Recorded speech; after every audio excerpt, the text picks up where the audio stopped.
the Green Thinkers Academy. Hello everyone, I am Lanjana Majumdar.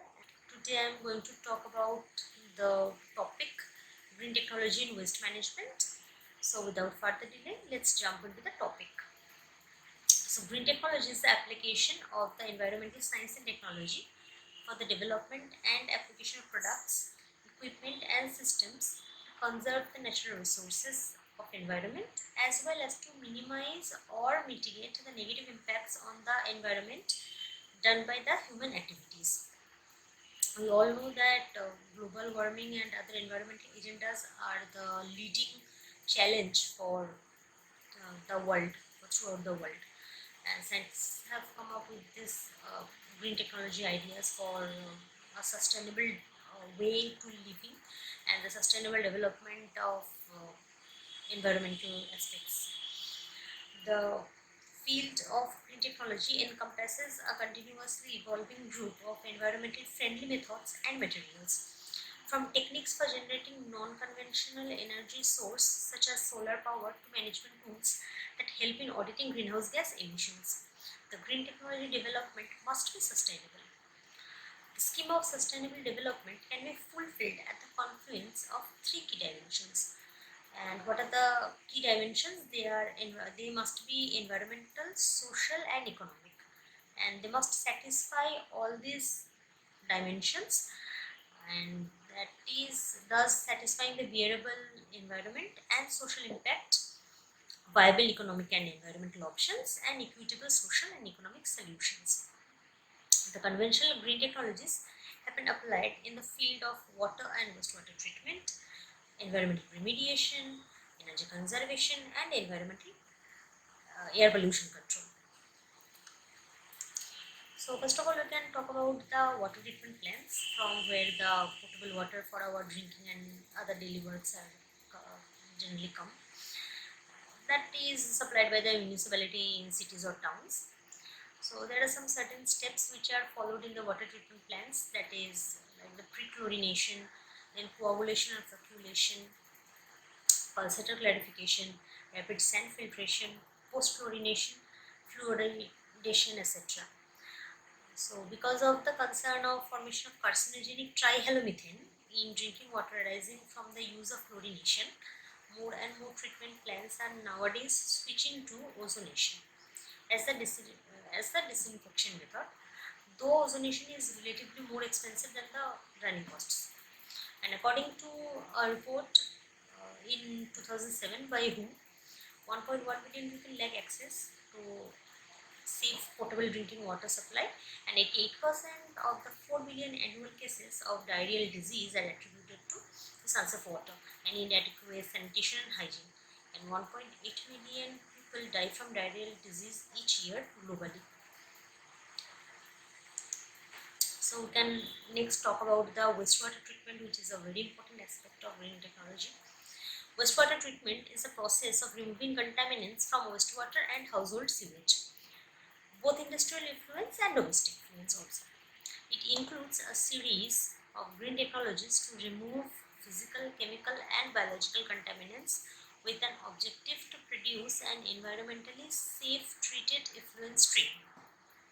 The purpose of wastewater treatment is to prevent water pollution of the receiving water course. Before discharging wastewater back into the environment, it is necessary to provide some degree of treatment or purification in order to protect public health and environmental quality.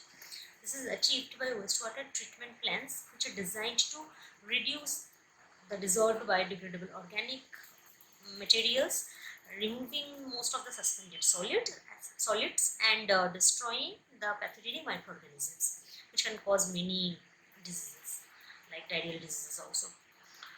Wastewater treatment processes are generally divided into pre-treatment, primary treatment, secondary treatment, and tertiary, or also called as advanced treatment.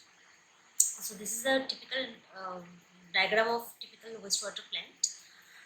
So here you can see that the raw wastewater is going for pre-treatment, then primary treatment is done, from where the sludge digestion can be also done for direct sludge digestion and then disposal. Sometimes some industry they also do the secondary treatment, which are biological. then the sedimentation is done, and then after that from sedimentation they can also go for the sludge digestion and disposal, or sometimes the tertiary or advanced treatment is also done. Finally the final effluent is removed. So the next topic we can talk about in this aspect is air pollution control. Air pollution is the introduction of chemicals, particulate matter or biological materials that can cause harm or discomfort for humans or other living organisms as well, or cause damage to the natural environment or build environment into the atmosphere. Excuse me. To destroy the contaminants or remove them from an exhaust stream before it is emitted into the environment, the pollution control devices are commonly used by industry or transportation devices to control particulates, acid, gas, SO2, volatile, organic carbon, mercury, furan, and other air toxins also.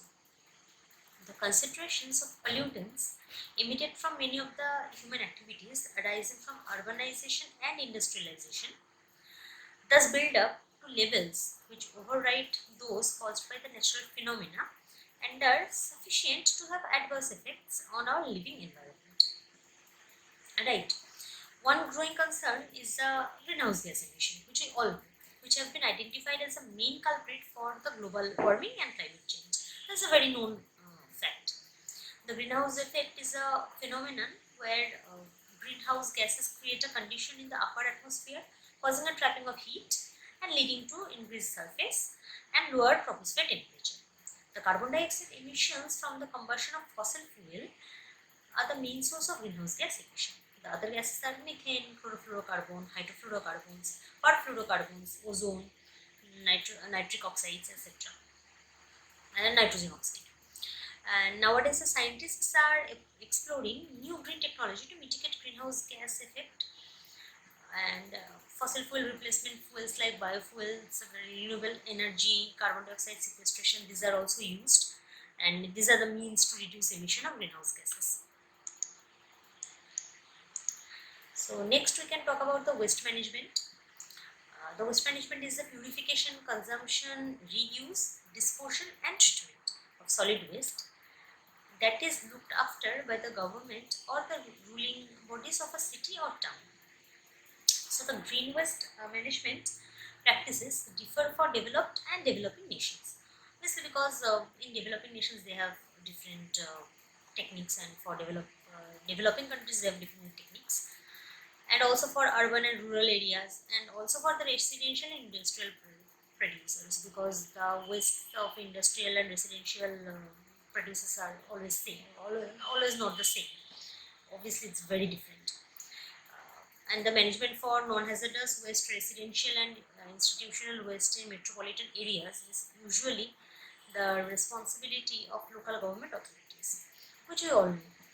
While management for the non-hazardous commercial and industrial waste is usually responsibility of the generator or the industry itself. The waste management industry has been slow to adopt new technologies such as radio frequency identification or RFID tags, GPS and integrated software packages which enable better quality data to be collected without the use of estimation and manual data entry. Generally the RFID tags they use to identify if there is any radioactivity on the waste or not, or from generally the street side bins and all, they use this in developed countries actually. The integrated waste management using life cycle analysis attempts to offer the most benign options for green waste management. A number of broad studies have indicated that waste administration, source separation and collection, followed by reuse and recycling of the non-organic fraction and energy production from the organic waste fraction via anaerobic digestion to be favored. This one is a favored option for green technology. Okay, and the non-metallic waste resources are not destroyed as with incineration or burning the waste, and this can be used in a future resource depleted society. Obviously this can be used for the society which are depleting sources for energy, right? So this could be a really sustainable this is a really sustainable for environment actually. This will really help our society a lot. The next we can talk about is the environmental remediation.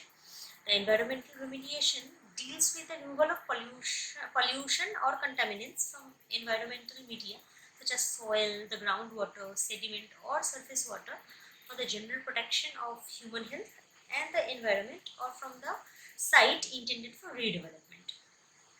There are various remediation technologies which have been developed which can be categorized in ex situ and in situ methods. So what are the ex situ methods? The ex situ methods, they generally involve excavation of affected soils. Okay, they excavate the affected soils and subsequent treatment at the surface. Okay.